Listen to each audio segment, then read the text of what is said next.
Purity. என்னது refer பண்ணதா?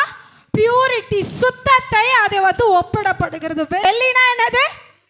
சுத்திகரிப்பு, அதாவது சுத்தம். கர்த்தர் உங்களையும் என்னையோ ரெண்டாவது நம்மளுடைய ஆலயத்தை, யார் ஆலயம்? நாமே அவரது ஆலயம். நம்மை எதனால கட்ட சொல்றாருன்னா வெள்ளியினால கட்ட சொல்றாரு. எதனால? வெள்ளியினால. நமக்குள்ள இருக்கிற எல்லா அசுத்தங்களையும் நீக்கி நம்மை சுத்திகரித்து கொள்ள சொல்லுகிறார். ஹல்லேலூயா, ஹல்லேலூயா. வசனம் சொல்லுகிறது, பழைய ஏற்பாட்டில் ஆண்டவர் சொல்லுகிறாரா, உன் பாளையம் எங்கும் சுத்தமாய் இருக்க கடவுது.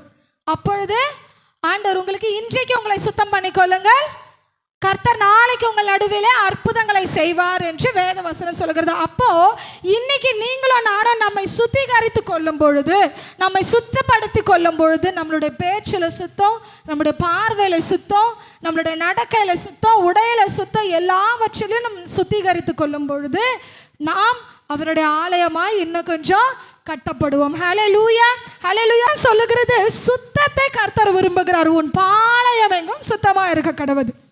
வீட்டிலையும் சுத்தம் இருக்கணும், உடையிலையும் சுத்தம் இருக்கணும். அடுத்து நம்மளுடைய ஆவிக்குரிய வாழ்க்கையில் நம்ம போனால் நாம் இருதயத்தில் சுத்தம் உள்ளவர்களாக இருக்க வேண்டும். இருதயத்தில் சுத்தம் உள்ளவர்கள் பாக்கியவான்கள், அவர்கள் தேவனை தரிசிப்பார்கள்.